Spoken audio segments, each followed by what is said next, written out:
The next of the bad,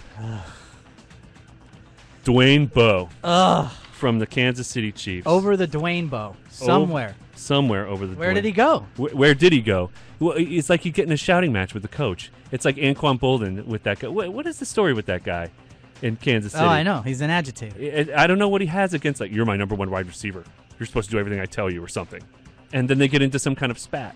So that seems to me what's been going on here with Dwayne Bowe at the beginning of the season last year. And then they had their differences, and then they kind of talked about it, I guess.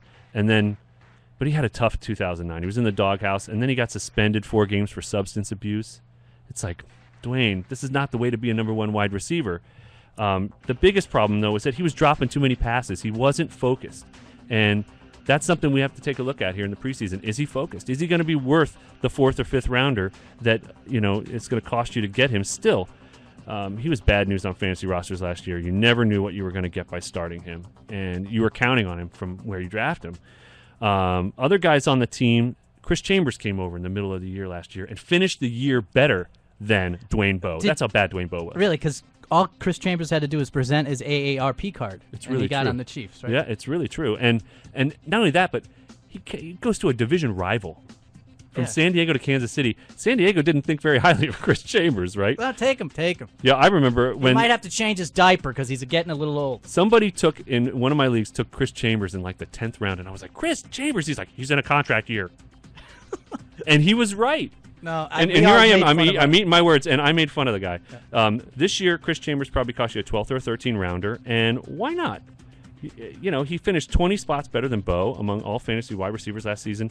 But the guy who everybody's excited about in Chiefs country is this rookie, Dexter McCluster. You've been talking about this since we've started. I know. Talking about this in June. You were talking about this in your sleep. Ole Miss, right? Yeah. He had. He'll probably be the 2nd or 3rd rookie wide receiver taken in fantasy drafts this fall. They want to get him the ball in all kinds of ways, as a receiver, as a running back, as a runner. Possibly as a Wildcat quarterback. He had 1,700 yards from scrimmage last year for Ole Miss. And he should primarily operate out of the slot as a rookie for the Chiefs. They want him to become like the Wes Welker, but like the Wes Welker, Percy Harvin melding clone. Yeah, the mutant clone. And he's got a high ceiling, and if he looks good in the preseason, he could cost you more than the 13th or 14th rounder that I'm saying he is right now. He'll probably go like 7th or 8th round. So keep an eye on him. Jeremy Urban, who's a former Seahawk, Cowboy, and Cardinal, and Lance Long also will compete for reps out of the slot. Both are steady. They're team-first guys. They're going to get along with the coach. They're not going to get yelled at by him. But speaking of wild, because it seems like it might be wild there, the one word that is wild is tablegating. Now, let me explain what tablegating is. You should have your fantasy football draft party at Buffalo Wild Wings. What do you get? You get a draft kit that includes a league champion pennant, a draft board, player stickers, koozies, and more. And as always, they have Wi-Fi there. So you don't look like a dork. You look really cool. You got your laptop, you got your Buffalo Wild Wings, and you are tablegating to win your championship. And you know why you're going to win your championship? Because you've been listening to us, following us on the blog, and going to 32 teams on Facebook. That's what I think. Well, if you're pulling the stuff off the blog, then you're actually getting hardcore, numbers that you can actually put into a spreadsheet. You can do things with. Right. You can get your numbers from anywhere, but you can also get numbers that have been crunched by me. Okay. I know, and we have to.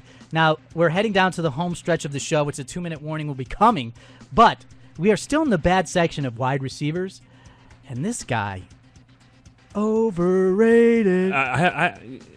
From the day he was drafted, overrated. Devin Thomas from the Washington Redskins. Wow, what do you say about this guy, except for he's been all expectation and no substance? This is my question about him this year. But I mean, he scored 50 points, fantasy points. He started 10 games last year for the Redskins. Is a new coach. Is it his fault that the coach was not very good? Is it his fault? 2-minute warning, just to let you know. Thank you, 2-minute warning. Greg Lewis and Hank Baskett have had moments of fantasy relevance because of Donovan McNabb throwing them the football.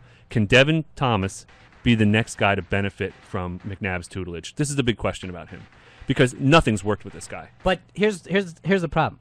When you get burned by picking someone and overrating him, and the next year, did you have a soft spot in your heart to still say he's got it, or do you just walk away disgusted? This guy, I would walk away from this guy. Okay. Because the early reports out of OT is saying he's having trouble mastering the playbook and playing mistake-free. He's dropping passes. Shanahan's not going to let you play if you drop passes. He's not. The guy who might be the recipient of the tutelage here with the Washington Redskins might be Malcolm Kelly. But he, too, was supposed to break out last year. He, too, only has 50 fantasy points. He, too, has had problems with the injury bug. And also drafted in the same year as our boy here, Devin Thomas. So what are you supposed to do? You got to look towards Santana Moss. You got to give Santana Moss a look. But he's 31 years old now. Is he? He's 31 years old. It just seems like yesterday. It just seems like yesterday. He was coming out of looking good. And he showed some signs of slowing down last year. And his yards per catch are down in each of the last 5 seasons. But how much of that was coaching? How much of it was the quarterback? How much of it was the lack of a supporting cast like Devin Thomas or Malcolm Kelly and those guys? And so he's seeing double coverage all the time. Preach on! You know what I mean? And now he's involved in this HGH scandal. Could that cost him a suspension? It might. I don't think so. But, because they haven't accused him of anything. He hasn't done anything wrong, right? But a second offense could result in the suspension of something else. So he's got to be cool in D.C., right? But there's upside, though, in Santana Moss because he's got a better quarterback. He's got a better coach, And so they just need to find somebody to go with him. It could be some of these other guys. It could be Joey Galloway, but he's 39. Bobby Wade, he's trying to make it on his 5th team. How about Mike Furry?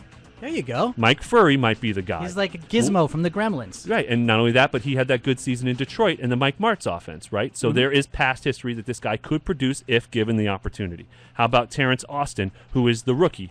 Maybe the most interesting of this bunch are those two last guys, Mike Furry and Terrence Austin. Keep an eye on them in the preseason. But Jimmy Garver says, it's a wrap. You got to roll it out. Ladies and gentlemen, you are listening to the musical stylings of Jimmy Garver. And we would just like to say, next Tuesday, 7 p.m., we'll finish off the bad, get into the ugly. Check out the archive on chataboutit.com. Go to Facebook, 32 Teams, and the blog is 32teams.blogspot.com. And thank you. We'll see you next week. Worldwide mess. Let him eat. Let him eat. Let him eat. It's just a hot dog. 58 of them. The record. Disgusting.